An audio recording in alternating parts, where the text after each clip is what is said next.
Look out.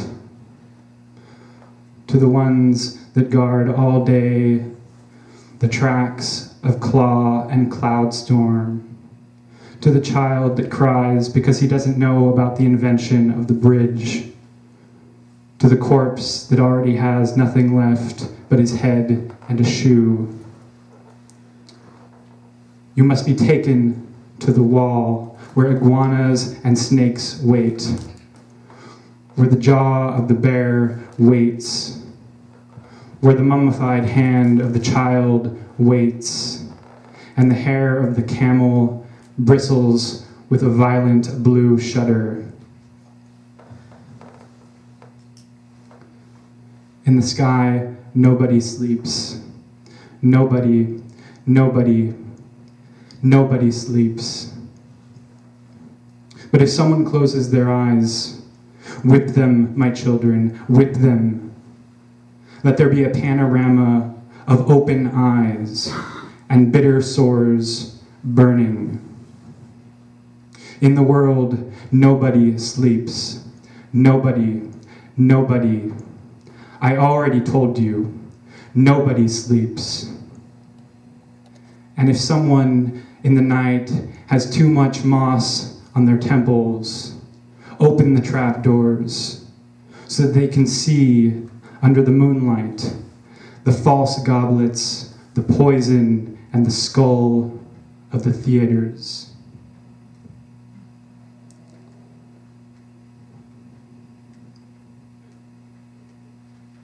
No duerme nadie por el cielo.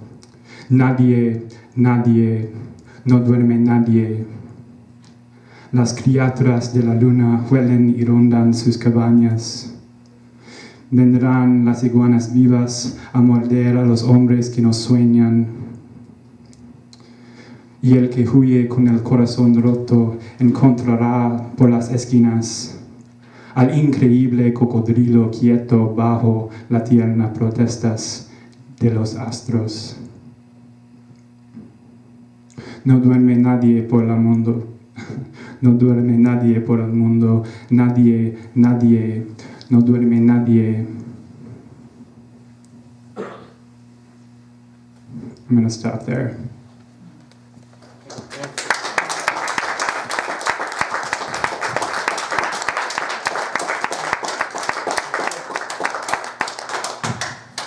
Yes, I adore Lorca, and fortunately, not only is Lorca in print, he's in print in gorgeous, well-translated, I think, bilingual editions, so you can learn some of the Spanish as you're looking at it on a facing page, so really encourage that you check him out.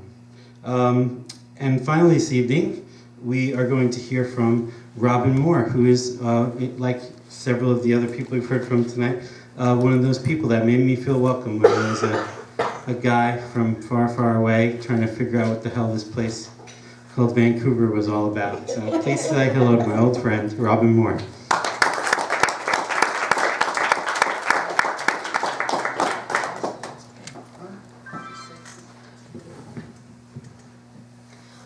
I have a poem by W.H. Auden. And these are short poems, so I won't keep you too long. I know it's getting late. It's 3 and it's called Sext, like in the church, S-E-X-T. You need not see what someone is doing to know if it is his vocation. You only have to watch his eyes, a cook mixing a sauce, a surgeon making a primary incision, a clerk completing a bill of lading. Wear the same rapt expression, forgetting themselves in a function. How beautiful it is that eye on the object look, to ignore the appetitive goddesses, to desert the formidable shrines of Rhea, Aphrodite, Demeter, Diana, to pray instead to Saint Focus, Saint Barbara, San Saturnio, or whoever one's patron is, that one may be worthy of their mystery. What a prodigious step to have taken. There should be monuments, there should be odes to the nameless heroes who took it first, To the first flaker of flints who forgot his dinner, the first collector of seashells to remain celibate. Where should we be but for them, feral still, unhouse-trained still, wandering through forests without a consonant to our names, slaves of dame kind, lacking all notion of a city, and at this noon, for this death, there would be no agents.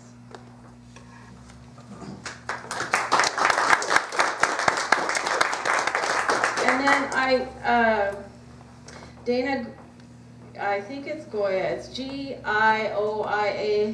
He has a book of essays called Can Poetry Matter? And they're excellent essays, and a lot of them bring a focus on poets that, unfortunately, poetry has fashions. Certain poets are popular in certain eras, and then they're forgotten. So some of his essays bring a good focus on so-called forgotten poets. This is a poem by Weldon Keys. Title is 1926. The porch light coming on again, early November, the dead leaves, raked in piles, the wicker swing creaking. Across the lots, the phonograph is playing Jada, an orange moon. I see the lives of neighbors, mapped and marred like all the wars ahead, and R insane, B with his throat cut, 15 years from now in Omaha. I did not know them then. My Airedale scratches at the door, and I am back from seeing Milton Sills and Doris Kenyon. 12 years old, the porch light coming on again. And I think that's how it's going to be for us when we move. The porch light will come on again. There will always be a home. Thanks, Rob.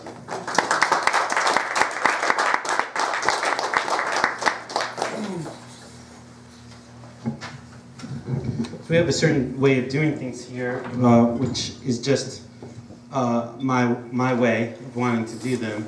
And I was thinking about how, 8 years of service to the poetry community, and not just the poetry community, but the literary community here in Vancouver, is such a huge thing. And there are poetry reading series that don't make it 8 years. There are relationships that don't make it that long, and there are nations that peter out before making it to 8 years. And one thing that we really need to thank Mel for, beyond this wonderful bookstore and the community built around this bookstore, is her supreme patience with us as the epic poetry readings make their way into the night once a month.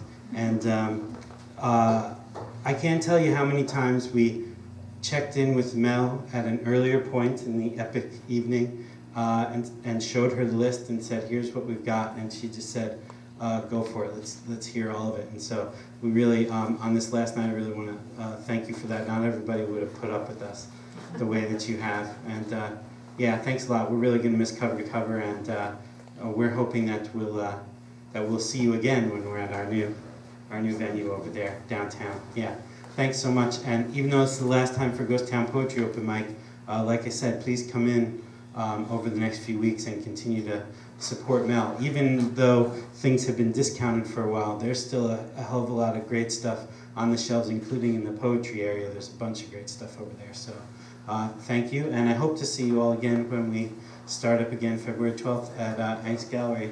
And thanks to Tony, thanks to Mark, and all the other staff at Cover to Cover, and to Mel. We're really going to miss you, and I hope you write a lot of great books while you're in the next phase of your life. Yeah, thanks a lot.